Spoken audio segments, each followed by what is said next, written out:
एवं सहना भवतो सहनौ भुनक्तु सह वीर्यङ्करवावहै तेजस्विनावधीतमस्तु मा विद्विषावहै। ॐ शान्ति शान्ति शान्तिः। ॐ नारायणं पद्मभुवं वसिष्ठं शक्तिं च तत्पुत्रपराशरं च व्यासं शुकं गौडपदं महान्तं गोविन्दयोगीन्द्रमथस्य शिष्यं श्रीशङ्कराचार्यमथस्य पद्मपादं च हस्तामलकं च शिष्यं तं तोटकं वार्तिककारमन्यान् अस्मद्गुरून् सन्ततमानतोऽस्मि। शङ्करं शङ्कराचार्यं केशवं बादरायणं सूत्रभाष्यकृतौ वन्दे भगवन्तौ पुनः पुनः।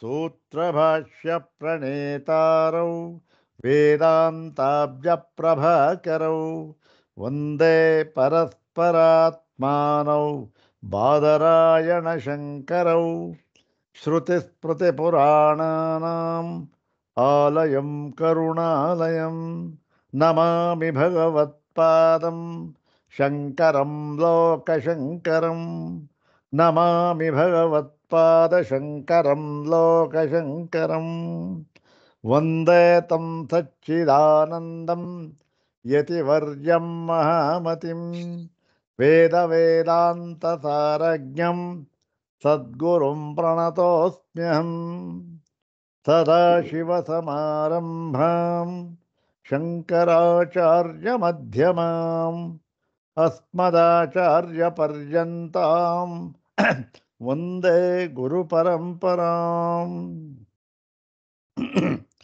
ॐ नमो ब्रह्मादिभ्यो ब्रह्मविद्यासम्प्रदायकर्तृभ्यो वंशर्षिभ्यो नमो महद्भ्यो नमो गुरुभ्यः। सर्वोपप्लवरहितः प्रज्ञानघनः प्रत्यगर्थो ब्रह्मैवाहमस्मि ब्रह्मैवाहमस्मि। अधीहि भगवो ब्रह्म श्रीमच्छङ्कर भगवत्पूज्यपादमहासद्गुरुभ्यो नमः। श्री श्री सच्चिदानन्देन्द्र सरस्वती सद्गुरुभ्यो नमः। यो ब्रह्माणं विदधाति पूर्वं यो वै वेदांश्च प्रहिणोति तस्मै तन्मदेवमात्मबुद्धिप्रकाशम् मुमुक्षुर्वै शरणमहं प्रपद्ये। ॐ शान्ति शान्ति शान्तिः। अग्रे उपस्थितेभ्यः भवद्भ्यः सर्वेभ्यो जिज्ञासुभ्यः सप्रणामं हार्दं स्वागतं व्याहरामि। श्री श्री सच्चिदानंदेन्द्र सरस्वती स्वामिपादानां कर्तृकत्वेन प्रसिद्धायां विशुद्ध वेदांत परिभाषा नाम्नी देवभाषायाः कृतिः इदानीं विचार्यते।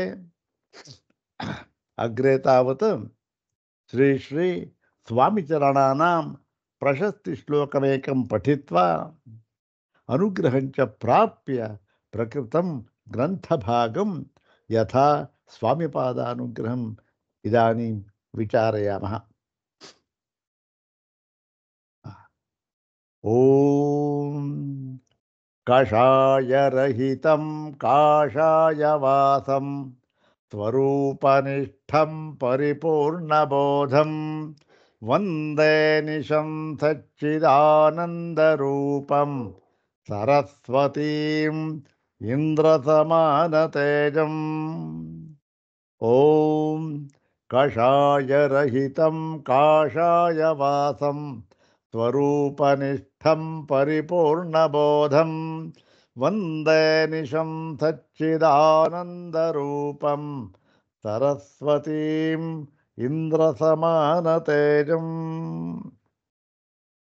ಓಂ ಬ್ರಹ್ಮನಿಷ್ಠಾಯ ವಿದ್ಮಹೇ ಸಂಯಮೀಂದ್ರಾಯ ಧೀಮಹಿ ತನ್ನಃ ಸಚ್ಚಿದಾನಂದಃ ಪ್ರಚೋದಯಾತ್. ಅಥ ಶ್ರೀ ಶ್ರೀ ಸಚ್ಚಿದಾನಂದೇಂದ್ರ ಸರಸ್ವತಿ ಸ್ವಾಮಿಪಾದೈಃ ಪ್ರಣೀತಾ ವಿಶುದ್ಧ ವೇದಾಂತ ಪರಿಭಾಷಾ.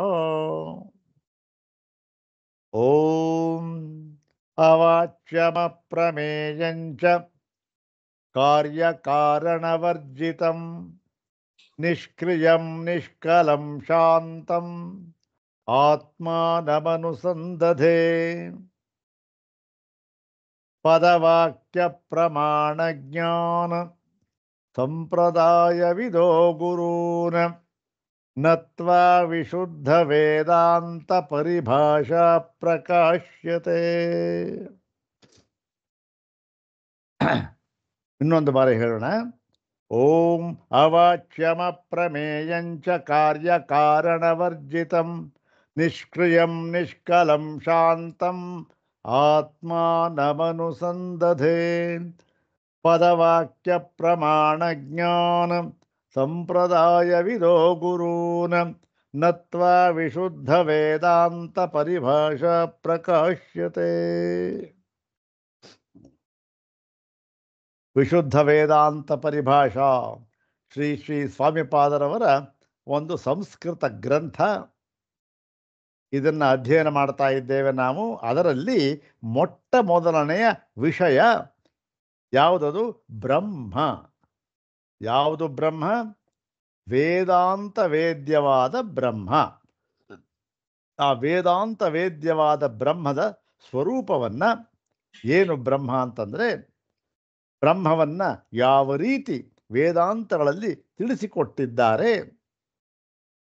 ಇಲ್ಲಿ ತಿಳಿಸಿಕೊಟ್ಟಿರುವುದಕ್ಕೂ ಮತ್ತೆ ಬೇರೆ ಕಡೆಯೂ ಕೂಡ ವಿಷಯವನ್ನು ತಿಳಿಸಿಕೊಟ್ಟಿದ್ದಾರೆ, ಬೇರೆ ಕಡೆ ಬೇರೆ ಶಾಸ್ತ್ರಗಳಲ್ಲಿ. ಅದಕ್ಕೂ ಏನು ವ್ಯತ್ಯಾಸ, ಇವೆಲ್ಲವನ್ನೂ ಕೂಡ ಈ ಹಿಂದಿನ ಭಾಗದಲ್ಲಿ ಸ್ವಾಮಿಪಾದರವರು ವಿಸ್ತಾರವಾಗಿ ತಿಳಿಸಿಕೊಟ್ಟಿದ್ದಾರೆ. ಅದನ್ನು ನೋಡಿ ಆಯಿತು. ಇಲ್ಲಿ ಒಂದು ವಿಚಾರವನ್ನು ನಾವು ಗಮನದಲ್ಲಿಡಬೇಕು.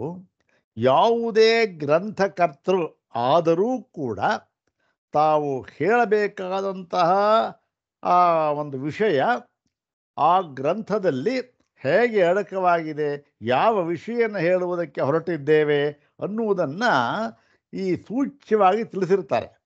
ಮತ್ತು ಅದಕ್ಕೆ ನಾವು ಉಪಯೋಗಿಸಿಕೊಂಡಿರತಕ್ಕಂತಹ ಒಂದು ಸಾಧನ ಯಾವುದು, ಯಾವ ಒಂದು ಸಾಧನದಿಂದ ನಾವು ಈ ನಮ್ಮ ವಿಷಯವನ್ನು ತಿಳಿಸಿಕೊಡುತ್ತಿದ್ದೇವೆ ಅಂತ ಸೂಕ್ಷ್ಮವಾಗಿ ತಿಳಿಸ್ಕೊಡ್ತಾರೆ. ಪ್ರತಿಯೊಂದು ಗ್ರಂಥಲ್ಲೂ ಇರುತ್ತೆ. ಹಾಗಾಗಿ ಇಲ್ಲಿಯೂ ಕೂಡ ಅದನ್ನು ಈ ತಿಳಿಸಿದ್ದಾರೆ ಸ್ವಾಮಿಪಾದರು. ನಿನ್ನೆ ಈ ಬೇರೆ ಒಂದು ದರ್ಶನಕ್ಕೂ ಬೇರೆ ಗ್ರಂಥಕ್ಕೂ ಇದಕ್ಕೂ ವ್ಯತ್ಯಾಸ ಏನು ಅಂತಕ್ಕಂಥದ್ದು ಹೇಳಿತ್ತು. ಈಗ ಒಂದೇ ಒಂದು ವಿಷಯ ಹೇಳಿಬಿಟ್ಟು ನಂತರ ಮುಂದುವರಿಯೋಣ. ನೋಡಿ, ಈ ವೇದಾಂತ ಪರಿಭಾಷಾ ಎಂಬತಕ್ಕಂಥ ಯಾವ ಗ್ರಂಥವಿದೆ, ವೆರಿ ವೆರಿ ಫೈನ್. ಇವತ್ತು ಎಲ್ಲೋಗಿರೋದು? ಧರ್ಮರಾಜಾಧ್ವರೀಂದ್ರಂದು.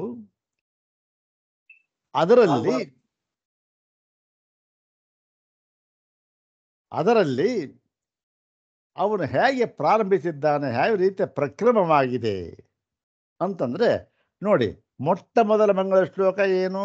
ಯದ ವಿದ್ಯಾ ವಿಲಾಸೇನ ಭೂತ ಭೌತಿಕ ಸೃಷ್ಟಯ ತಂ ನೌಮಿ ಪರಮಾತ್ಮಾನಂ ಸಚ್ಚಿದಾನಂದ ವಿಗ್ರಹಂ ಅಂತ ಹೇಳಿ ಬ್ರಹ್ಮವನ್ನು ಈ ರೀತಿಯಾಗಿ ತಿಳಿಸಿಕೊಟ್ಟಿದ್ದಾನೆ. ನೆನ್ನೆ ಹೇಳಿರ್ತೀವಲ್ಲ, ಹೌದು ತಾನೆ?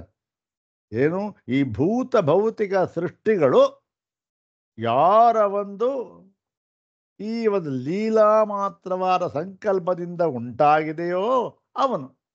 ಅದು ಯಾವುದದು? ಅವಿದ್ಯಾ ವಿಲಾಸೇನ.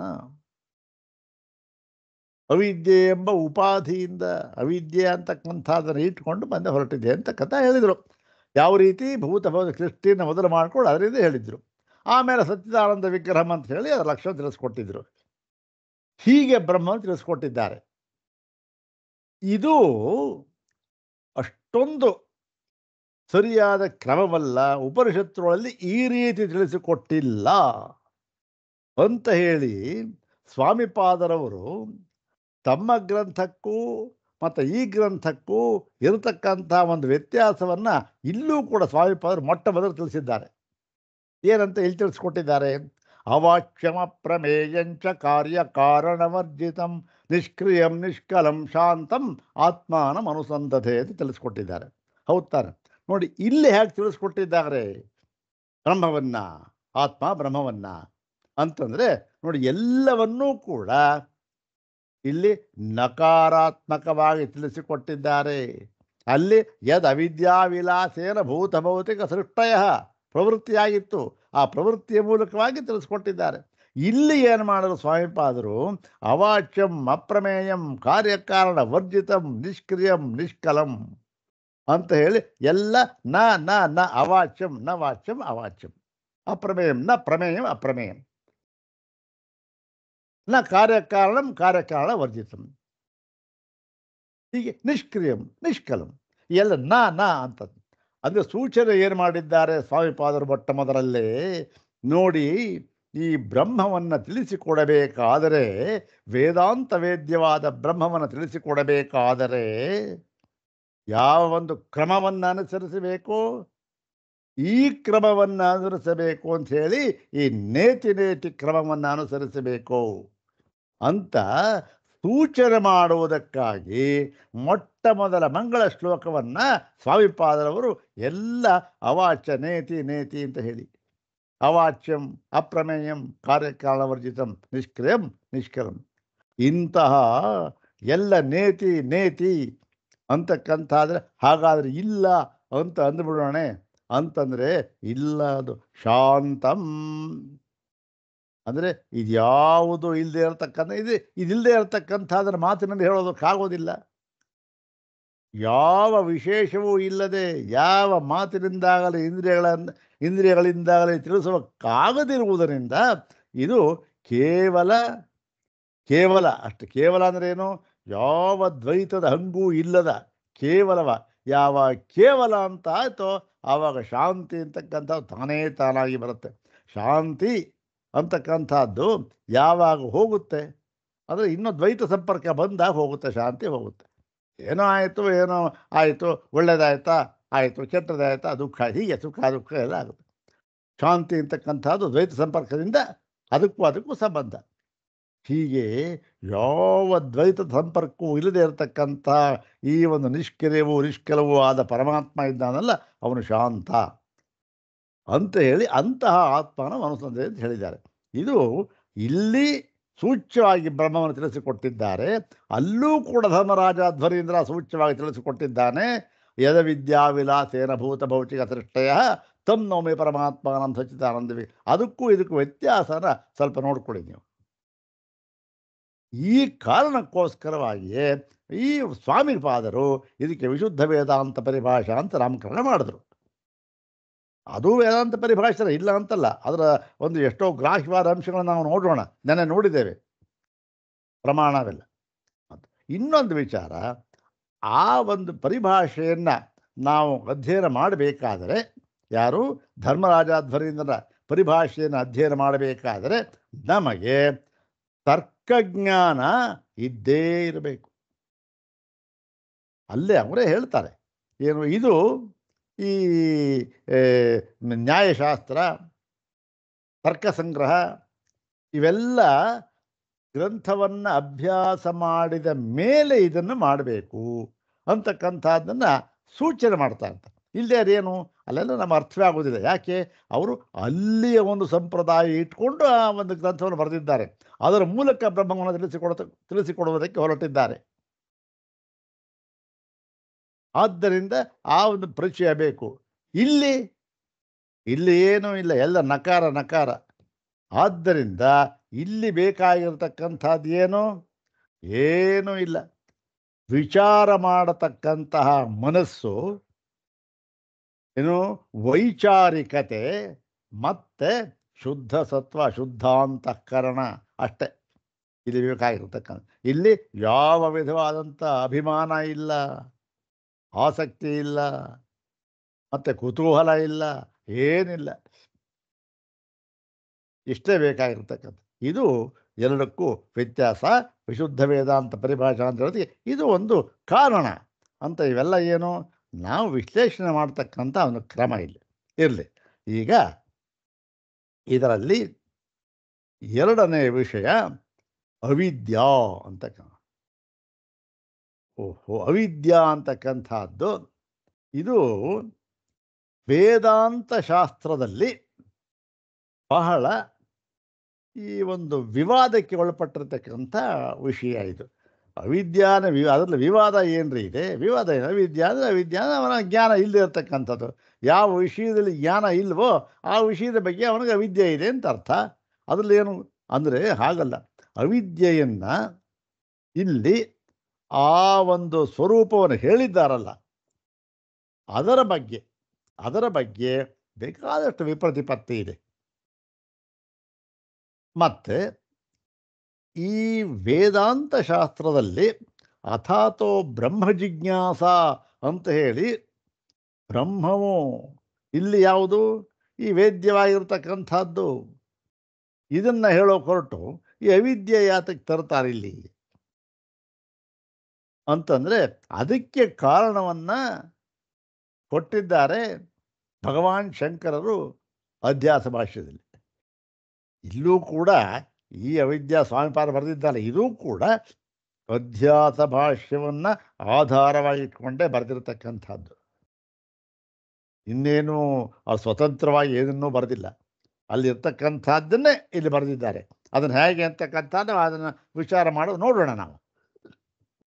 ಹೀಗಾಗಿ ಇಲ್ಲಿ ಅವರ ಸ್ವಂತದ್ದು ಅಂತೇನಿಲ್ಲ. ಆದರೆ ಇಲ್ಲಿ ಶಂಕರ ಭಗವತ್ಪಾದರ ಒಂದು ಅಧ್ಯಾಸ ಭಾಷ್ಯ ಇದೆಯಲ್ಲ, ಅದನ್ನು ನಾವು ಅರ್ಥ ಮಾಡಿಕೊಳ್ಬೇಕಾದ ಬಗೆಯನ್ನು ಹೇಳಿದ್ದಾರೆ ಅಷ್ಟೇ ಸ್ವಾಮಿಪಾದರು. ಇರಲಿ ನೋಡೋಣ. ಈಗ ಅವಿದ್ಯಾ ಅಂತಕ್ಕಂಥದ್ದು ಪ್ರಾರಂಭ ಮಾಡೋಣ. ಯದ್ಯಪಿ ಸ್ವರೂಪೇಣ ವೇದ್ಯ ವೇದಿತೃ ವೇದನಾದಿ ಭೇದ ವರ್ಜಿತಮೇವ ಬ್ರಹ್ಮ ನಿತ್ಯಶಃ. ಇದು ಗೊತ್ತಾಯ್ತು ನಮಗೆ. ಹಿಂದೆ ಹೇಳಿದರು ಯಾವುದು ಬ್ರಹ್ಮದ ವಿಚಾರವನ್ನು ಹೇಳಿದರು. ನೋಡಿ ಈ ಬ್ರಹ್ಮ ಏನು ವೇದ್ಯ ವೇದಿತೃ ವೇದನ ಎಂಬ ತ್ರಿಪುಟಿಯ ಪರಿಧಿಯೊಳಗೆ ಬರುವುದಲ್ಲ ಅಂತ ಹೇಳಿದರು. ವೇದ್ಯ ವೇದಿತೃ ವೇದನ ಎಂಬತಕ್ಕಂತಹ ತ್ರಿಪುಟಿಯೊಳಗೆ ಬರತಕ್ಕಂತಹ ತತ್ವವಲ್ಲ ಇದು. ಎಲ್ಲ ತತ್ವವೂ ಕೂಡ ಪ್ರಪಂಚ ಈ ತ್ರಿಪುಟಿಯೊಳಗೆ ಬರತಕ್ಕಂಥದ್ದು. ಆದರೆ ಈ ಬ್ರಹ್ಮ ಅಲ್ಲ ಅಂತ ಹೇಳಿ, ಹೀಗೆ ಈ ತ್ರಿಪುಟಿಯೊಳಗೆ ಬರದೇ ಇರತಕ್ಕಂಥ ತತ್ವವಾಗಿದ್ದರೂ ಸಹ ತಥಾಪಿ ಇಲ್ಲಿ ಒಂದು ಪದ ಹಾಕಿದ್ದಾರೆ.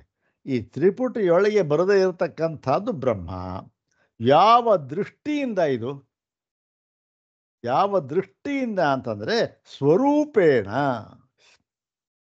ಬ್ರಹ್ಮವು ಪರಮಾರ್ಥ ಸ್ವರೂಪದಿಂದ ಈ ಒಂದು ಲಕ್ಷಣ ಅದಕ್ಕೆ ವೇದ್ಯ ವೇದಿತೃ ವೇದನ ಈ ಎಂದು ತ್ರಿಪುಟಿ ಎಂಬತಕ್ಕಂಥ ಇದೆಯಲ್ಲ, ಇದರಿಂದ ವರ್ಜಿತವಾಗಿರತಕ್ಕಂಥದ್ದು ಈ ಪರಿಧಿಯೊಳಗೆ ಬರದೇ ಇರತಕ್ಕಂಥದ್ದು ಯಾವುದು? ಸ್ವರೂಪದಿಂದ. ತಥಾ ಹೀಗಿದ್ದರೂ ಕೂಡ ತಸ್ಮಿನ್ ಅದರಲ್ಲಿ ಇಂತಹ ತ್ರಿಪುಟಿ ರಹಿತವಾಗಿರತಕ್ಕಂತಹ ಈ ಬ್ರಹ್ಮದಲ್ಲಿ ಅಸ್ಮತ್ ಪ್ರತ್ಯಯ ಗೋಚರತ್ವ ಲಕ್ಷಣಂ ವೇದಿತೃತ್ವಂ ತದಿತರತ್ವೇನ ವಿಭಾವಿತೇಚ.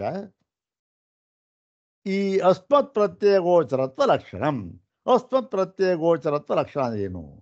ಅಸ್ಮತ್ ಪ್ರತ್ಯಯ ಅಂತಂದರೆ ಏನು? ಅಸ್ಮತ್ ಪ್ರತ್ಯಯ ಅಂತಂದರೆ ಇಷ್ಟೇ ಅರ್ಥ ನೋಡಿ. ಪ್ರತಿಯೊಂದನ್ನು ಕೂಡ ಈ ನಾನು ನಾನು ಎಂಬತಕ್ಕಂಥದ್ದನ್ನು ಮುಂದಿಟ್ಕೊಂಡು ವ್ಯವಹಾರ ಹೌದಾನೆ. ಏನು ಮಾಡಿದ್ರೂ ಕೂಡ ನಾನು ಮಾಡ್ತಾ ಇದ್ದೇನೆ, ನಾನು ಹೋಗ್ತೇನೆ, ನಾನು ಬರ್ತೇನೆ, ನಾನು ತಿಂತೇನೆ, ನಾನು ಊಟ ಮಾಡ್ತೇನೆ, ನಾನು ತಿಳಿತೇನೆ, ಹೀಗೆ ಇದು ಈ ನಾನು ಎಂಬ ಒಂದು ವಿಷಯಕ್ಕೆ ನಾನು ಎಂಬತಕ್ಕಂಥ ವಿಷಯಕ್ಕೆ ನಾನು ಎಂಬತಕ್ಕಂಥ ಪದಕ್ಕೆ ವಿಷಯವಾಗಿರ್ತಕ್ಕಂಥದ್ದು ಯಾವುದು ಅದು ಅಹಂ ಪ್ರತ್ಯಯ. ನಾನು ಎಂಬುದಕ್ಕೆ ವಿಷಯವಾಗಿರ್ತಕ್ಕ ನಾನು ಎಂಬುದನ್ನು ಯಾವ್ರಿಗೆ ಹೇಳ್ತೇನೆ? ನನಗೆ ಹೇಳ್ತೇನೆ ಅಷ್ಟೇ ತಾನೆ. ಹೀಗೆ ನಾನು ಎಂಬುದಕ್ಕೆ ಯಾವುದು ವಿಷಯವಾಗಿದೆಯೋ ಮತ್ತು ಅದರಿಂದ ಏನು ನಮಗೆ ತೋರ್ತಾ ಇದೆಯೋ ಪ್ರತ್ಯಯ ಆಗುತ್ತೋ ಅದು ನಮಗೆ ವಿಷಯ. ಯಾವುದು? ಈ ಅಹಂ ಪ್ರತ್ಯಯ ಅಂತ. ನಾನು ಎಂದಾಗ ನಮಗೇನು ಭಾವನೆ ಬರುತ್ತೆ ಮನಸ್ಸಿನಲ್ಲಿ? ಅದು ಅಂದರೆ ಅದು ಅಸ್ಮತ್ ಪ್ರತ್ಯಯ. ಈ ಒಂದು ಅಸ್ಮತ್ ಪ್ರತ್ಯಯ ಗೋಚರ ಲಕ್ಷಣ ಇದೆಯಲ್ಲ, ಅದು ಯಾವುದದು? ವೇದಿತೃತ್ವಂಚ. ಈ ವೇದಿತೃತ್ವಂ ಯಾವುದು? ಅಂದರೆ ನಾನು ತಿಳಿಯುವವನು ಅಂತ. ತಿಳಿಯುವವನು ಅಂತಂದಾಗ ಯಾವುದದು? ಅದು ಅಸ್ಮತ್ ಪ್ರತ್ಯಯಕ್ಕೆ ವಿಷಯವಾಗಿರುತ್ತೆ. ಯಾರು ತಿಳಿಯುವವನು? ನಾನು ಅಂತ ಹೇಳಿ ಈ ನಾನು ತಿಳಿಯುವವನು ಅಸ್ಮತ್ ಪ್ರತ್ಯಯ ವಿಷಯವಾಗಿದೆಯಲ್ಲ, ಗೋಚರತ್ವ ಇದೆಯಲ್ಲ, ಅದು ವೇದಿತೃತ್ವ. ಅದು ತದಿತರತ್ವೇನ ವಿಭಾವಿತೇ ಚ ಇದಂ ಪ್ರತ್ಯಯ ಗೋಚರತ್ವ ಲಕ್ಷಣಂ ವೇದ್ಯತ್ವಂಚ ಪ್ರಕಲ್ಪ್ಯ. ನೋಡಿ, ಇಂತಹ ಅಸ್ಮತ್ ಪ್ರತ್ಯಯ ಗೋಚರ ಲಕ್ಷಣವಾಗಿರತಕ್ಕಂಥ ಅವನು ಯಾರು? ಅವನೆಲ್ಲ ತಿಳಿಯುವವನವನು, ತಿಳಿತಕ್ಕಂಥವನವನು, ಕರ್ತೃ. ಈ ತತ್ವದಲ್ಲಿ ಏನು ಮಾಡಿದ್ದಾನೆ? ಏನು ಆಗಿದೆ? ಇದಂ ಪ್ರತ್ಯಯ ಗೋಚರ ಲಕ್ಷಣಂ ವೇದ್ಯತ್ವಂಚ. ಇದರಲ್ಲಿ ಇದಂ ಪ್ರತ್ಯಯ ಅಂತಂದ್ರೆ ಏನು? ನನಗಿಂತ ಬೇರೆಯಾಗಿರ್ತಕ್ಕಂಥ ಇದು ಅಂತ ಬೆಟ್ಟು ಮಾಡಿ ತೋರಿಸ್ತಕ್ಕಂಥದ್ದಲ್ಲ ಇದಂ ಪ್ರತ್ಯಯ. ಇದು ಎನ್ನುವುದಕ್ಕೆ ಯಾವುದು ವಿಷಯವಾಗಿದೆಯೋ ಅದೆಲ್ಲ ಇದಂ ಪ್ರತ್ಯಯ. ನಾನು ಎಂಬುದಕ್ಕೆ ಯಾವುದು ವಿಷಯವಾಗಿದೆಯೋ ಅದೆಲ್ಲ ಅಹಂ ಪ್ರತ್ಯಯ. ಹೀಗೆ ಅಹಂ ಪ್ರತ್ಯಯ ಮತ್ತು ಇದಂ ಪ್ರತ್ಯಯ. ಇಂತಹ ಅಹಂ ಪ್ರತ್ಯಯ ಲಕ್ಷಣದಲ್ಲಿ ಯಾವುದನ್ನು ವೇದಿತೃ ಅವನು, ಅದರಲ್ಲಿ ಏನಾಗಿದೆ? ಇದಂ ಪ್ರತ್ಯಯ ಗೋಚರತ್ವ ಲಕ್ಷಣ ವೇದ್ಯ ಅಂದ್ರೇನು? ಯಾವುದು ತಿಳಿಯುವುದಕ್ಕೆ ವಿಷಯವಾಗಿದೆಯೋ ಅದಕ್ಕೆ ವೇದ್ಯ ಅಂತ ಹೆಸರು. ಯಾವುದೋ ಮುಂದೆ ಪುಸ್ತಕ ಇದೆ, ಪುಸ್ತಕ ವೇದ್ಯ, ತಿಳಿಯುವುದಕ್ಕೆ ವಿಷಯವಾಗಿದೆ. ಹೀಗೆ ಬೇಕಾದಷ್ಟು ಪದಾರ್ಥಗಳು ಇರುತ್ತೆ. ತಿಳಿಯುವುದಕ್ಕೆ ವಿಷಯವಾಗಿರ್ತಕ್ಕಂಥದ್ದು ವೇದ್ಯ ಅಂತ. ಅದು ಯಾವುದದು? ಅದು ಇದಂ ಪ್ರತ್ಯಯ ಗೋಚರ. ಅದು ನಾನಲ್ಲ. ಅದು ತಿಳಿಯುವುದಕ್ಕೆ ವಿಷಯವಾಗಿರ್ತಕ್ಕಂಥ ನನಗಿಂತ ಬೇರೆಯಾಗಿರಬೇಕು. ಹೀಗೆ ಆ ವೇದ್ಯತ್ವ ಇದೆ, ಇದಂ ಪ್ರತ್ಯಯ ಗೋಚರ. ಅದನ್ನು ಪ್ರಕಲ್ಪ್ಯ ವ್ಯವಹರತಿ. ಇದರಲ್ಲಿ ಈ ಅಸ್ಮತ್ ಪ್ರತ್ಯಯ ಗೋಚರತ್ವ ಅಂತ ಇದೆಯಲ್ಲ, ಅಸ್ಮತ್ ಪ್ರತ್ಯಯದಲ್ಲಿ ಈ ಇದಂ ಪ್ರತ್ಯಯವನ್ನು ಏನು ಮಾಡಿಕೊಂಡು ಪ್ರಕಲ್ಪ್ಯ, ಅದನ್ನು ಕಲ್ಪಿಸಿಕೊಂಡು ವ್ಯವಹಾರ ಮಾಡ್ತಾ ಇದ್ದಾನೆ. ಒಟ್ಟು ವ್ಯವಹಾರ ಏನಾಯ್ತು ಇವಾಗ? ಅಹಂ ಇದಂ ವೇದ್ಮಿ ಅಂತಕ್ಕಂಥ ವ್ಯವಹಾರವಾಯಿತು. ನಾನು ಇದನ್ನು ತಿಳಿಯುತ್ತೇನೆ ಯಾರು? ಅವನು ವೇದಿತೃ. ಅವನು ಯಾರು? ಅವನು ಅಹಂ ಪ್ರತ್ಯಯಕ್ಕೆ ವಿಷಯನಾಗಿರ್ತಕ್ಕಂಥವನು. ಅದೇ ನಾನು ತಿಳಿಯುತ್ತೇನೆ. ಇನ್ನು ಇದಂ ಅಂದರೆ ಇದನ್ನು ಯಾವುದು ಬೇಕಾದ್ರೂ ಆಗ್ಬೋದು. ಇದನ್ನು ಅಂದರೆ ಯಾವುದು?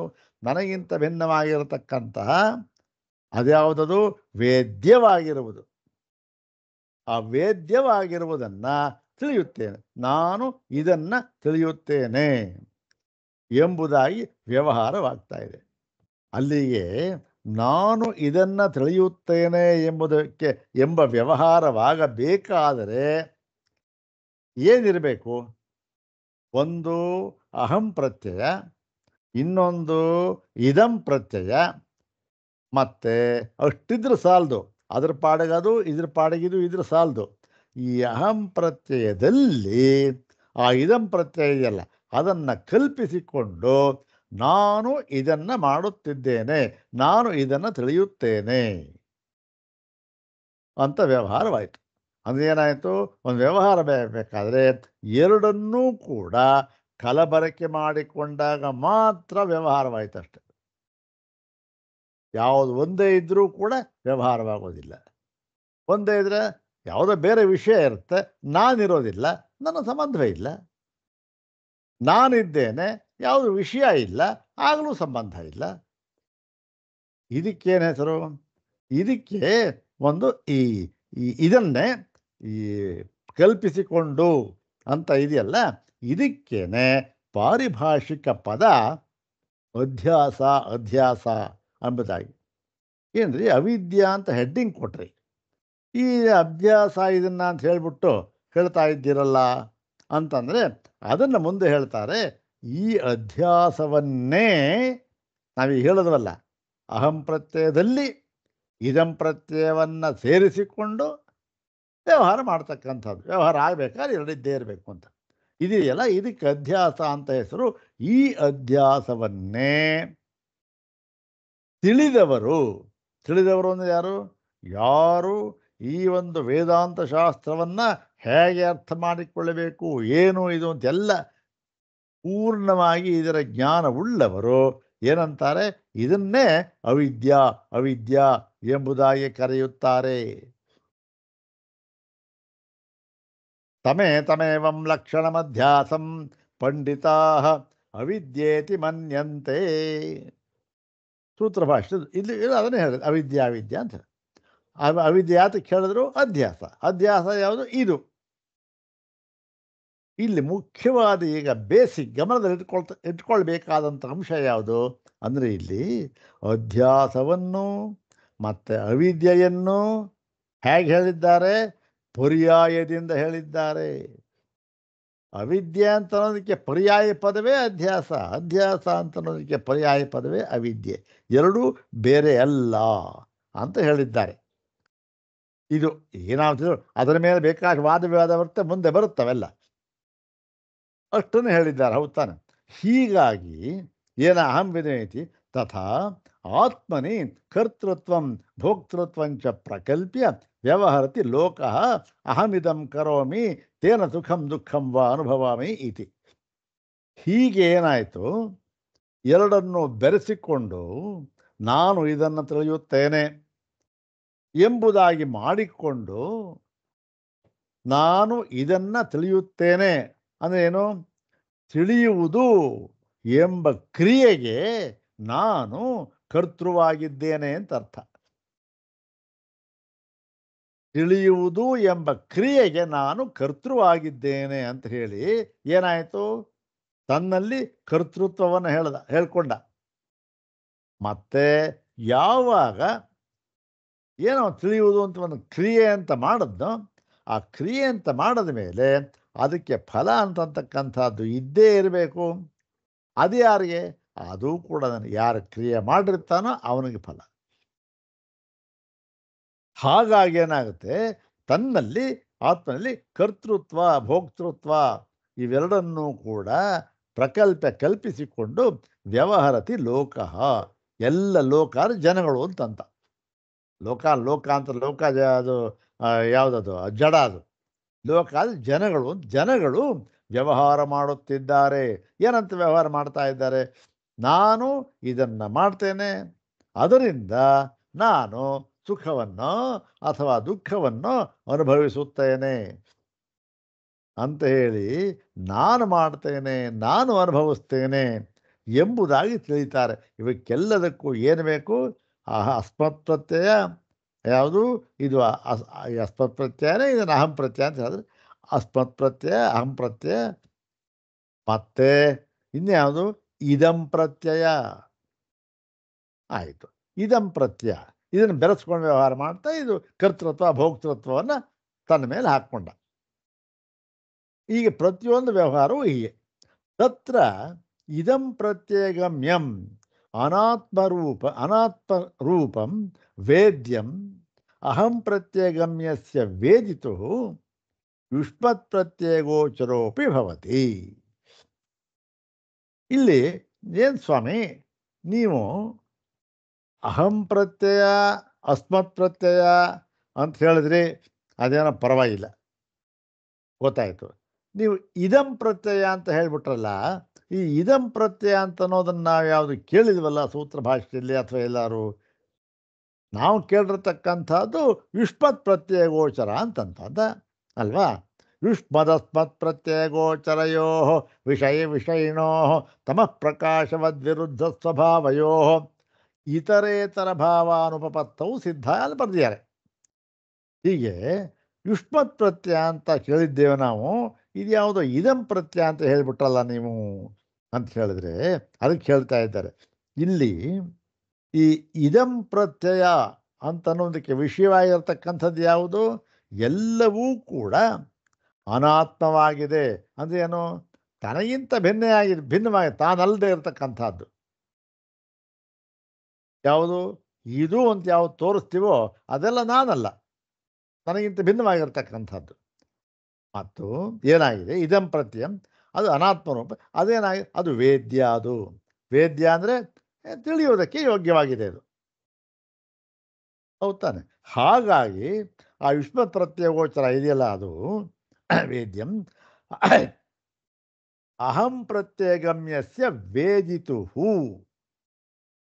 ಈ ಅಹಂ ಪ್ರತ್ಯಯಗಮ್ಯನಾಗಿರತಕ್ಕಂಥ ವೇದಿತು ಅಂದ್ರೆ ಯಾರು? ವೇದಿತರು, ಕರ್ತೃ. ಈ ಕರ್ತೃವಿಗೆ ಈ ಇದಂ ಪ್ರತ್ಯಯ ಇದೆಯಲ್ಲ, ವಿಷಯವಾಗಿದೆಯಲ್ಲ, ವೇದ್ಯವಾಗಿರ್ತಕ್ಕಂಥದ್ದು, ಅದು ಏನಾಗಿದೆ ಅಂದರೆ ಯುಷ್ಮತ್ ಪ್ರತ್ಯಯ ಗೋಚರೋಪಿ ಭವತಿ. ಅದನ್ನು ಇದು ಶಬ್ದಭೇದ ಅಷ್ಟೇ. ಯುಷ್ಮತ್ ಪ್ರತ್ಯಯ ಗೋಚರ ಅಂದರೆ ಯುಷ್ಮತ್ ಪ್ರತ್ಯಯ ಎಂಬುದಕ್ಕೆ ಗೋಚರ, ಅದಕ್ಕೆ ವಿಷಯವಾಗಿರ್ತಕ್ಕಂಥದ್ದು ಅಂತಲೂ ಕೂಡ ಹೇಳಬಹುದಾಗಿದೆ. ಇದೆ ಅಂದರೆ ಏನಾಯಿತು? ಈ ಇದಂ ಪ್ರತ್ಯಯ ಅಂತ ಅನ್ನೋದನ್ನೇ ಯುಷ್ಮತ್ ಪ್ರತ್ಯಯ ಅಂತ ಕೂಡ ಹೇಳಬಹುದು. ಯಾತಕ್ಕೆ ಈ ಥರ ಹೇಳಿಬಿಟ್ಟಿದ್ದಾರೆ? ಯುಷ್ಮತ್ ಪ್ರತ್ಯಯ ಅಂತ ಹೇಳ್ಬೋದಾಗಿತ್ತಲ್ಲ, ಅಂದರೆ ನೀನು ಅಂತ ಹೇಳ್ಬೋದಾಗಿತ್ತಲ್ಲ. ಯಾಕೆ ಇದಂ ಪ್ರತ್ಯಯ? ಇದಂ ಯಾವುದಿದು ನೋಡಿ, ನನಗಿಂತ ಭಿನ್ನವಾಗಿ ಎಲ್ಲವನ್ನೂ ಕೂಡ ಇದು ಅಂತ ಹೇಳ್ತಾರೆ ಹೊರತು ವ್ಯವಹಾರದಲ್ಲಿ ನೀನು ಅಂತ ಯಾರೂ ಹೇಳೋದಿಲ್ಲ, ಇದು ಅಂತ ಹೇಳ್ತಾರೆ. ಹಾಗಾಗಿ ಏನಾಗಿದೆ? ಇದಂ ಪ್ರತ್ಯಯ ಅಂದರೆ ಇದಂ ಎನ್ನುವುದಕ್ಕೆ ಪ್ರತ್ಯಯಕ್ಕೆ ವಿಷಯವಾಗಿರತಕ್ಕಂಥದ್ದು. ಇದಂ ಅಂತ ನಾವು ಒಂದು ಏನೋ ಶಬ್ದ ಕೇಳಿದ್ವಿ, ಅದಕ್ಕೆ ನಮಗೇನು ಪ್ರತ್ಯಯ ಆಯಿತು ನಮ್ಮ ಮನಸ್ಸಿನಲ್ಲಿ? ಅದಕ್ಕೆ ವಿಷಯವಾಗಿರ್ತಕ್ಕಂಥದ್ದು ಯಾವುದು? ಎಲ್ಲ ಇದಂ ನನಗಿಂತ ಭಿನ್ನವಾಗಿರ್ತಕ್ಕಂಥದ್ದು ಅದು ಆಯಿತು. ಇದಂ ಪ್ರತ್ಯಯ ಇದು ಬಿಡಿ ಅಂತಂದರೆ ಇಲ್ಲಿ ವಿವಕ್ಷಿತಾಂಶ ಏನಾಗಿದೆ? ಎರಡಕ್ಕೂ ಕೂಡ ವೈರುಧ್ಯವನ್ನು ಹೇಳೋದಕ್ಕೆ ಹೊರಟಿದ್ದಾರೆ ಇಲ್ಲಿ. ಯಾವುದಕ್ಕೆ? ಅಹಂ ಪ್ರತ್ಯಯಕ್ಕೂ ಮತ್ತೆ ಈ ಇದಂ ಪ್ರತ್ಯಯಕ್ಕೂ ಕೂಡ ವೈರುಧ್ಯವನ್ನು ಹೇಳುವುದಕ್ಕೆ ಹೊರಟಿದ್ದಾರೆ. ಹೇಗೆ? ಅಹಂ ಪ್ರತ್ಯಯ ಅದು ಯಾವುದು? ಕರ್ತೃ ವೇದಿತೃ. ಈ ಇದಂ ಪ್ರತ್ಯಯ ಏನು? ವೇದ್ಯ. ವೇದಿತೃ ಬೇರೆ, ವೇದ್ಯ ಬೇರೆ. ವೇದಿತೃ ವೇದಿತೃ ಅಂತ ಆದರೆ ಏನಾಯಿತು? ಅವನಿಗೆ ಏನೇನೋ ಧರ್ಮಗಳಿದೆ, ಮತ್ತು ವೇದ್ಯವಾಗಿರ್ತಕ್ಕಂಥದ್ದಕ್ಕೆ ಅದಕ್ಕೆ ವಿರುದ್ಧವಾದ ಧರ್ಮಗಳು. ಉದಾಹರಣೆಗೆ ಚೈತನ್ಯ ಅಂತಕ್ಕಂಥದ್ದು ಅಲ್ಲಿ ಇಲ್ಲ, ವೇದಿತೃವಾಗಿರ್ತಕ್ಕಂಥ ಚೈತನ್ಯ ಬೇಕು. ಹೀಗೆ ಒಂದಕ್ಕೊಂದು ವಿರುದ್ಧವಾಗಿರ್ತಕ್ಕಂಥ ಧರ್ಮಗಳು, ಅದನ್ನು ಹೇಳುವುದಕ್ಕೆ ಹೊರಟಿದ್ದಾರೆ. ಹಾಗೆ ಹೇಳಬೇಕಾದಾಗ ಏನಾಯಿತು? ಮುಂಚೆ ಏನು? ನಾನು ಎಂಬ ಪ್ರತ್ಯಯಕ್ಕೆ ಅಂತ ಹೇಳಿದರು. ಇವಾಗ ನಾನು ಎಂಬುದಕ್ಕೆ ವಿರುದ್ಧವಾದ ಪದ, ಇದು ವ್ಯಾಕರಣ ತಾನೆ, ಇದೆಲ್ಲ ಪ್ರೈಮರಿ ಸ್ಕೂಲ್ ವಿಷಯ. ನಾನು ಎಂಬುದಕ್ಕೆ ವಿರುದ್ಧವಾದ ಪದ ಯಾವುದು? ನೀನು ಅಂತಲೋ ಅಥವಾ ಇದು ಅಂತಲೋ? ಗೊತ್ತಾಯ್ತಲ್ಲ. ನಾನು ಎಂಬುದಕ್ಕೆ ವಿರುದ್ಧಾರ್ಥಕ ಪದ ನೀನು ಎಂಬತಕ್ಕಂಥ ಪದವು ಅಥವಾ ಇದು ಎಂಬತಕ್ಕಂಥ ಪದವು? ಇದು ಅಲ್ಲ. ಇದು ಅಂತಕ್ಕಂಥದ್ದು ನಾನು ಎಂಬುದಕ್ಕೆ ಸರಿಯಾದ ವಿರುದ್ಧಾರ್ಥಕ ಪದವಲ್ಲ. ಯಾವ ಪದ ಅದು? ನೀನು ಎಂಬತಕ್ಕಂಥದ್ದು. ನಾನು ಎಂಬುದಕ್ಕೆ ವಿರುದ್ಧಾರ್ಥಕ ಪದ, ಸರಿಯಾದ ವಿರುದ್ಧಾರ್ಥಕ ಪದ ಯಾವುದು? ನೀನು ಎಂಬತಕ್ಕಂಥ. ಹಾಗಾಗಿ ಆ ವೈರುಧ್ಯ ಹೇಳುವುದಕ್ಕೆ ಹೊರಟಿರುವುದರಿಂದ ಇದಂ ಪ್ರತ್ಯವೇ ಆದರೂ ಕೂಡ ಅದನ್ನು ನೀನು ಅಂಥೇಳಿ ಯುಷ್ಮತ್ ಪ್ರತ್ಯಯ ಅಂತ ಕರೆದಿದ್ದಾರೆ. ಸೂಚನೆ ಏನಿಲ್ಲಿ? ವಿವಕ್ಷಿತಾಂಶ ಏನು? ಎರಡಕ್ಕೂ ಕೂಡ ವಿರುದ್ಧ ಅದನ್ನು ಮುಂದೆ ಹೇಳ್ತಾರೆ, ತಮಃ ಪ್ರಕಾಶವದ್ ವಿರುದ್ಧ ಸ್ವಭಾವಯೋ. ಯಾವುದಕ್ಕೆ? ಯುಷ್ಮತ್ ಪ್ರತ್ಯಯ ಗೋಚರ, ಅಸ್ಮತ್ ಪ್ರತ್ಯಯ ಗೋಚರ, ವೈರುಧ್ಯ ಹೇಳಬೇಕಾದ್ರೆ ಇದಂ ಪ್ರತ್ಯಯ ಗೋಚರ ಅಂತ ಹೇಳೋಕ್ಕಾಗಲ್ಲ. ಯಾಕೆಂದರೆ ಅಹಂ ಅಂತ ಅನ್ನೋದಕ್ಕೆ, ನಾನು ಅಂತ ಅನ್ನೋದಕ್ಕೆ ಇದು ಅಂತ ಅನ್ನೋದು ವಿರುದ್ಧಾರ್ಥಕ ಪದ ಅಲ್ಲ, ನೀನು ಅಂತಕ್ಕಂಥದ್ದು ವಿರುದ್ಧಾರ್ಥಕ ಪದ. ಆದ್ದರಿಂದ ಇಲ್ಲಿ ಇದಂ ಪ್ರತ್ಯಯ ಎಂದರೆ ಏನು ಅರ್ಥವನ್ನು ಕೊಡುತ್ತೋ ಅದೇ ಅರ್ಥದಲ್ಲಿ ನೀನು, ಯಾಕೆ ಅಹಂ ಎನ್ನುವುದಕ್ಕೆ ತದ್ವಿರುದ್ಧವಾಗಿರತಕ್ಕಂತಹ ನೀನು ಎಂಬುದನ್ನು ಉಪಯೋಗಿಸಿದ್ದಾರೆ. ಯುಷ್ಮತ್ ಪ್ರತ್ಯಯ ಗೋಚರ ಅಷ್ಟೇ. ಇದಂ ಪ್ರತ್ಯಯ ಗೋಚರ ಅಂತಂದ್ರೂ ಒಂದೇ, ಯುಷ್ಮತ್ ಪ್ರತ್ಯಯ ಗೋಚರ ಅಂತಂದ್ರೂ ಒಂದೇ. ಹೀಗಾಗಿ ಏನಾಗಿದೆ ಭಾವತಿ ಇಲ್ಲಿ ಹೇಳ್ತಾರೆ ನೋಡಿ, ಯುಷ್ಮತ್ ಪ್ರತ್ಯಯ ಗೋಚರ ಹೇಳ್ಬೋದು. ಬುದ್ಧ್ಯಾದೀನಾಂ ಏಕೈಕಮಪಿ ಅನಾತ್ಮಾನಂ ಸಂಬೋಧನೆಯನ್ನು ವಿಷಯೀಕೃತ್ಯ ತ್ವಂ ಇತ್ಯಪಿ ವ್ಯಪದೇಷ್ಟುಂ ಶಕ್ಯತೆ ಯತಃ. ಯುಷ್ಮತ್ ಪ್ರತ್ಯಯ ಗೋಚರ ಅಂತ ಯಾಕೆ ಕರೆದಿಲ್ಲ, ಇದಂ ಪ್ರತ್ಯಯ ಗೋಚರ ಅಂತ ಕರೆದಿಲ್ವಲ್ಲ ಅಂತಂದರೆ ಈ ಅಹಂ ಪ್ರತ್ಯಯ ಗೋಚರಕ್ಕೆ ವಿರುದ್ಧವಾಗಿರ್ತಕ್ಕಂಥದ್ದು. ಇಲ್ಲಿ ಹೇಳ್ತಾ ಇದ್ದಾರೆ ಬುದ್ಧ್ಯಾದೀನಾಂ. ಇಲ್ಲಿ ಬುದ್ಧಿ ಆದಿಗಳು. ಬುದ್ಧಿ ಆದಿ ಅಂದರೆ ಈ ಇದಿದೆಯಲ್ಲ, ಯಾವುದು ಈ ಅಂತಃಕರಣ ಅಂತ ಏನಿದೆ ಇರತಕ್ಕಂಥದ್ದು ಅಂತಃಕರಣನೇ.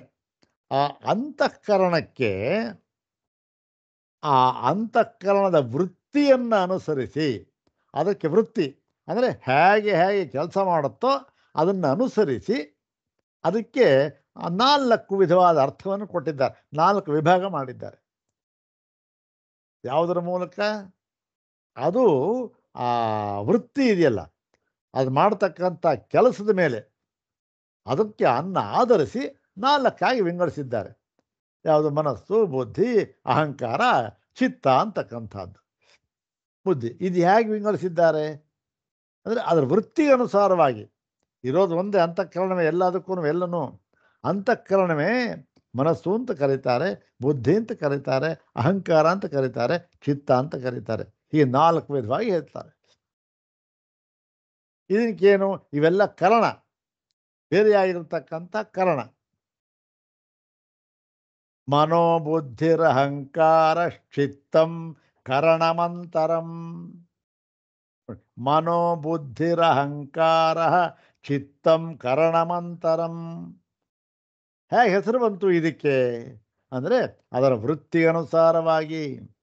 ಸಂಶಯೋ ನಿಶ್ಚಯೋ ಗರ್ವ ಸ್ಮರಣಂ ವಿಷಯ ಇಮೇ. ವಿಷಯ ಇಮೇ ಏನು? ಮನೋಬುದ್ಧಿ ಅಹಂಕಾರ ಚಿತ್ತ, ಅದರ ವೃತ್ತಿ ಅದು ಸಂಶಯ ನಿಶ್ಚಯ ಗರ್ವ ಸ್ಮರಣ. 4 ಅಂದರೆ ಏನು? ಮನಸ್ಸಿಗೆ ವೃತ್ತಿ ಮನಸ್ಸು ಅಂತ ಕರೀತೀವಿ. ಯಾವಾಗ ಅಂತಃಕರಣ ಇದು ಒಂದೇ ಅಂತಃಕರಣ, ಈ ಸಂಕಲ್ಪ ವಿಕಲ್ಪಾತ್ಮಕವಾಗಿ ಸಂಶಯ, ಸಂಕಲ್ಪ ವಿಕಲ್ಪ ಇದೋ ಅದು ಸಂಶಯಾತ್ಮಕವಾಗಿರುತ್ತೋ ಆಗ ಅದನ್ನು ಮನಸ್ಸು ಅಂತಲೂ. ಅದೇ ಅಂತಃಕರಣ ಯಾವಾಗ ಓಹೋ ವಿಚಾರ ಮಾಡ್ದ ಇದು ಅಂತ ನಿಶ್ಚಯ, ಸಂಶಯೋ ನಿಶ್ಚಯ ಆದಾಗ ಅದಕ್ಕೆ ಬುದ್ಧಿ ಅಂತಂತಲೂ. ಮತ್ತು ಗರ್ವ ಅಂತಂದ್ರೇನು? ಒಂಥರ ನಾನು ಮಾಡ್ತಾ ಇದ್ದೇನೆ, ನಾನು ಕೊಡ್ತಾ ಇದ್ದೇನೆ, ನಾನು ವ್ಯವಹಾರ ಮಾಡ್ತಾ ಇದ್ದೇನೆ ಎಂಬುದಾಗಿ ಆ ನಾನು ಎಂಬುದನ್ನಾಗಿ ಮಾಡ್ಕೊಂಡು ವ್ಯವಹಾರ ಮಾಡ್ತಾನೆ. ಆವಾಗ ಅದೇ ಅಂತಃಕರಣಕ್ಕೆ ಗರ್ವ ಅಂತಲೂ. ಮತ್ತು ಎಲ್ಲವೂ ಕೂಡ ಬುದ್ಧಿಯಲ್ಲಿ ಮೆದುಳಿನ ಸ್ಮರಣೆಗೆ ಬಂದಾಗ ಜ್ಞಾಪಿಸ್ಕೊಳ್ತಾನೆ. ಓ ಇದು ಹೌದು ಹಾಗೆ ಹೀಗೆ ಜ್ಞಾಪಿಸ್ಕೊ. ಆಗ ಏನಾಗುತ್ತೆ? ಚಿತ್ತ ಅಂತಕ್ಕಂಥಲ್ಲೂ ಕೂಡ ಹೇಳ್ತಾರೆ. ಮನೋಬುದ್ಧಿರಹಂಕಾರ ಚಿತ್ತಂ ಕರಣಮಂತರಂ ಸಂಶಯೋ ನಿಶ್ಚಯೋ ಗರ್ವ ಸ್ಮರಣಂ ವಿಷಯ ಇಮೇ ಅಂತಕ್ಕಂಥ. ಹೀಗೆ ಬುದ್ಧಿಯಾದೀನ ಅನ್ನೋದು ಇದು. ಇಲ್ಲಿ ಏನು? ಒಂದೊಂದು ಕೂಡ ಅನಾತ್ಮವಾಗಿದೆ. ಅದನ್ನು ಅನಾತ್ಮಾನಂ ಸಂಬೋಧನೆಯನ್ನು ವಿಷಯೀಕೃತ್ಯ ಅದನ್ನು ಒಂದೊಂದಾಗಿ ಇದು ನೀನು ಅಂತ ಹೇಳಿ ವಿಷಯವನ್ನಾಗಿ ಮಾಡಿಕೊಂಡು ಏನಾಗಿದೆ? ಅದನ್ನು ವಿಷಯವನ್ನಾಗಿ ಮಾಡಿಕೊಂಡಾಗ ನೀನು ಎಂಬುದಾಗಿಯೂ ಕೂಡ ಹೇಳುವುದಕ್ಕೆ ಅಥವಾ ನಾವು ವ್ಯವಹಾರ ಮಾಡುವುದಕ್ಕೆ ಅದು ನಮಗೆ ಶಕ್ಯವಾಗುತ್ತೆ. ಇದು ಬುದ್ಧಿ ಮನೋಬುದ್ಧಿ ಚಿತ್ತ ಅಹಂಕಾರ ಎಲ್ಲಿದೆ? ನನ್ನಲ್ಲಿ ಇದೆ. ನನಗಿಂತ ಭಿನ್ನವಾಗಿರ್ತಕ್ಕಂಥದ್ದು ಅನಾತ್ಮವಾಗಿ ಎಲ್ಲಿದೆ. ಹಾಗಾಗಿ ಅದನ್ನು ಬುದ್ಧಿ ಅಂತಕ್ಕಂಥದ್ದನ್ನು ನನಗಿಂತ ಬೇರೆ ಆಗಿರೋದು ನೀನು ಅಂತ ಕೂಡ ಹೇಳಬಹುದಾಗಿದೆ. ನಿರ್ದೇಶ ಒಂದೊಂದನ್ನು ಕೂಡ ತ್ವಮಿತಿ ಇತ್ಯವ್ಯದಕ್ಕೆ ತತ್ರ ಅಹಂಕಾರಂ ಅನೃತ ರೂಪಮೇವ ಸತ್ಯಸ್ವರೂಪೇ ಆತ್ಮನೆ ಅಧ್ಯಸ್ಯ ತಂಚ ಸತ್ಯಂ ಆತ್ಮಾನಂ ಅನೃತೆ ಅಹಂಕಾರೇ ಅಧ್ಯಸ್ಯತಿ ಲೋಕಃ. ನೋಡಿ, ಇಲ್ಲಿ ಅಧ್ಯಾಸ ಅನ್ನೋ ಪದವನ್ನು ಮೊಟ್ಟ ಮೊದಲು ಹಾಕಿದ್ರು ಸ್ವಾಮಿಪಾದರು. ಏನು ಇಲ್ಲಿ ಈ ಅಹಂಕಾರ ಅಂತ ಇದೆ. ಅಹಂಕಾರ ಅಂದ್ರೆ ಏನು? ಅಹಂಕಾರ ಅಂತಂದ್ರೆ ಒಂದೇ, ಅಹಂ ಪ್ರತ್ಯಯ ಗಮ್ಯ ಅಂತಂದ್ರೆ ಒಂದೇ. ಅಹಂಕಾರ ಅಹಂ ಪ್ರತ್ಯೇಕ ವಿಷಯ ಇರತಕ್ಕಂಥ ಇದ್ರೆ ನಾನು ನಾನು ಅಂತಕ್ಕಂಥದ್ದು ಅದನ್ನು ಅದು ಹೇಗಿದೆ? ಅದು ಅನೃತ, ಅದು ಸತ್ಯ ಸ್ವರೂಪ ಅಲ್ಲ. ಅದನ್ನು ಸತ್ಯ ಸ್ವರೂಪವಾಗಿರತಕ್ಕಂತಹ ಆತ್ಮನಿ, ಅದಕ್ಕೂ ಸ್ವರೂಪವಾಗಿರತಕ್ಕಂತಹ ಸತ್ಯ ಸ್ವರೂಪವಾಗಿರತಕ್ಕಂತಹ ಆತ್ಮನಲ್ಲಿ ಅಧ್ಯಸ್ಯ ಅಂದರೆ ಬೆರೆಸಿಕೊಂಡು ಅದಕ್ಕೆ ಸೇರಿಸ್ಕೊಂಡು ಮತ್ತೆ ಅದಕ್ಕೆ ವಿರುದ್ಧವಾಗಿ ತಂಚ ಸತ್ಯಮಾತ್ಮಾನಂ ಆ ಸತ್ಯವಾಗಿರತಕ್ಕಂತಹ ಆತ್ಮನನ್ನು ಯಾವುದು ನನಗಿಂತ ವಿರುದ್ಧವಾಗಿರತಕ್ಕ ಆತ್ಮನನ್ನು ಅನೃತೆ ಅಹಂಕಾರೇ ಅನೃತವಾಗಿರತಕ್ಕಂಥ ಅಹಂಕಾರ ಅಹಂ ಪ್ರತ್ಯಯದಲ್ಲಿ ಬೆರೆಸ್ಕೊಂಡು ಅಧ್ಯಸ್ಯತಿ ಅದನ್ನು ಬೆರೆಸ್ಕೊಂಡು ಲೋಕದಲ್ಲಿ ವ್ಯವಹಾರ ಮಾಡ್ತಾರೆ. ಇದಕ್ಕೇನು ಸತ್ಯಾನೃತ ಸತತ್ವ ವಿವೇಕಾಭಾವಾತ್. ಯಾತಕ್ಕೆ ಮಾಡ್ತಾನೆ ಹೀಗೆ? ಏನ್ರಿ ಇದ್ರೆ ಸತ್ಯ ಯಾವುದು ಅನೃತ ಯಾವುದು ಅಂತಕ್ಕಂಥ ವಿವೇಕ ಇಲ್ಲದಿರುವುದರಿಂದ. ಮೊಟ್ಟ ಮೊದಲ ಪದ ಇದೆಯಲ್ಲ ಅದನ್ನೇ ಹಾಕಿದ್ರು. ಯುಷ್ಮದಸ್ಮತ್ ಪ್ರತ್ಯೇಗೋಚರಯೋರ್ ವಿಷಯಿಣೋ ತಮಃ ಪ್ರಕಾಶವದ್ ವಿರುದ್ಧ ಸ್ವಭಾವಯೋ ಇತರೇತರ ಭಾವ ಅನುಪಪತ್ತೌ ಸಿದ್ಧಾಯಾಂ ತದ್ಧರ್ಮಾಣಾಮಪಿ ಸುತರಾಂ ಇತರೇತರ ಭಾವ ಅನುಪಪತ್ತಿ ಇತ್ಯತಃ. ಇಲ್ಲಿ ಬಂತು ನೋಡಿ, ಅಸ್ಮತ್ ಪ್ರತ್ಯೇಗೋಚರ ವಿಷಯನ ಚಿದಾತ್ಮಕೆ ಯುಷ್ಮತ್ ಪ್ರತ್ಯೇಗೋಚರಸ್ಯ ವಿಷಯಸ್ಯ ತದ್ಧರ್ಮಾಣಾಂಚ ಅಧ್ಯಾಸ. ಅದನ್ನೇ ಹೇಳಿದ್ರು. ಯುಷ್ಮತ್ ಪ್ರತ್ಯೇಗೋಚರ ಅಹಂ ಪ್ರತ್ಯೇಗೋಚರದಲ್ಲಿ ಬೆರೆಸ್ಕೊಂಡು ಅಹಂ ಪ್ರತ್ಯೇಗೋಚರವನ್ನು ಯುಷ್ಮತ್ ಪ್ರತ್ಯೇಗೋಚರ ಬೆರೆಸ್ಕೊಂಡು ವ್ಯವಹಾರ ಮಾಡ್ತಾ ಇದೆ. ವ್ಯವಹಾರ ತದ್ವಿಪರ್ಯಯೇಣ ವಿಷಯಿಣ ತದ್ಧರ್ಮಾಣಾಂಚ ವಿಷಯೇ ಅಧ್ಯಾಸೋ ಮಿಥ್ಯೇತಿ ಭವಿತುಂ ಯುಕ್ತ. ಅಧ್ಯಾಸ ಮಾಡ್ತಾ ಇದೆ, ಮಿಥ್ಯಾ ಹೇಗಿದೆ ಆಗುತ್ತೆ? ವಿರುದ್ಧ ಸ್ವಭಾವ. ಸಾಮ್ಯ ಸ್ವಭಾವ ಇದ್ದರೆ ವ್ಯವಹಾರ ಅಧ್ಯಾಸ ಆಗುತ್ತೆ, ವಿರುದ್ಧ ಆದರೆ ಹೇಗಾಗುತ್ತೆ? ಏನಂದರೆ ನೋಡಿ, ಒಂದು ಹಗ್ಗದಲ್ಲಿ ಹಾವನ್ನು ಅಧ್ಯಾಸ ಮಾಡ್ಕೋಬೋದು, ಹಗ್ಗವನ್ನು ಹಾವು ತಿಳಿಬೋದು. ಅಲ್ಲ, ಹಗ್ಗದಲ್ಲಿ ಹಾವನ್ನು ತಿಳಿಬಹುದೇ ಹೊರತು ಅಥವಾ ಹಾವನ್ನು ಹಾಗಿರತಕ್ಕಂಥ ಬೇರೆಯನ್ನು ತಿಳಿಬಹುದೇ ಹೊರತು ಹಗ್ಗದಲ್ಲಿ ಏನಾದ್ರು ಕೂಡ ಆನೆ ಅಧ್ಯಾಸ ಮಾಡೋಕ್ಕಾಗತ್ತಾ? ಒಂದು ಹಗ್ಗ ಬಿದ್ದಿದೆ, ಓ ಇದು ಆನೆ ಅಂತ ಯಾವ್ದಾರು ತಿಳಿತಾನ? ಯಾವನೂ ತಿಳಿಯೋದಿಲ್ಲ. ಸಾದೃಶ್ಯ ಇರಬೇಕು. ಇಲ್ಲಿ ಏನಾಗಿದೆ? ವಿರುದ್ಧ ಇದು. ತದ್ವಿಪರ್ಯಯೇಣ ವಿಷಯಿನ ತದ್ಧರ್ಮಾಣಾಂಚ ವಿದ್ಯೆ ಅಧ್ಯಾಸೋ ಮಿಥ್ಯಾ ಇತಿ ಭವಿತುಂ ಯುಕ್ತಂ. ಆಗೋದೆ. ಆದರೂ ಕೂಡ ತಥಾಪಿ ಅನ್ಯೋನ್ಯಸ್ಮಿನ್ ಅನ್ಯೋನ್ಯಾತ್ಮಕತಾಂ ಅನ್ಯೋನ್ಯ ಧರ್ಮಾಂಶ್ಚಾಧ್ಯಸ್ಯ. ನೋಡಿ ಏನು? ಇತರೇತರ ಅವಿವೇಕೇನ. ಅದನ್ನೇನು ಹೇಳ್ತಿರೋ ಸತ್ಯಾನೃತ ಸತತ ವಿವೇಕಾಭಾವಾತ್. ಸ್ವಾಮಿಗಳ ಒಂದು ವಾಕ್ಯ ಇದು. ಇತರೇತರ ವಿವೇಕೇನ ಅಸ್ಮತ್ ಪ್ರತ್ಯೇಗೋಚರ ವಿಷಯ ಚಿದಾತ್ಮಕೆ ವಿಶ್ವತ್ರ ಅಭ್ಯಾಸಕೊಂಡು ಸತ್ಯಾನೃತೆ ಮಿಥುನೀಕೃತ್ಯ. ಅದನ್ನೇನು ಹೇಳಿದ್ದಾರೆ? ಸತ್ಯ ಸ್ವರೂಪೇ ಆತ್ಮನೇ ಅಧ್ಯಸ್ಯ ಸತ್ಯ ಅನೃತ ಸತತ್ವ ವಿವೇಕ. ಸತ್ಯಾನೃತೆ ಮಿಥುನೀಕೃತ್ಯ ಅಹಮಿದಂ ಮಮೇದಂ ಇತಿ ನೈಸರ್ಗಿಕೋಯಂ ಲೋಕ ವ್ಯವಹಾರ. ಈ ಒಂದು ಪದ ಮೊಟ್ಟ ಮೊದಲನ ಸೂತ್ರ ಭಾಷೆ ಪದ ಇದೆಯಲ್ಲ, ಅದನ್ನು ಇಟ್ಕೊಂಡು ಸ್ವಾಮಿಪಾದರು ಈ ಒಂದು ಅವಿದ್ಯಾ ಅಂತಕ್ಕಂಥದ್ದು ಅಧ್ಯಾಸ ಅಂತಕ್ಕಂಥದ್ದು ಇದನ್ನು ಹೇಳಿದ್ದಾರೆ. ಇನ್ನು ಮುಂದಿನ ಭಾಗವನ್ನು ಮುಂದಿನ ಭಾಗದಲ್ಲಿ ನೋಡೋಣ. ಓಂ ಶಾಂತಿ ಶಾಂತಿ ಶಾಂತಿ. ಓಂ ತತ್ಸತ್.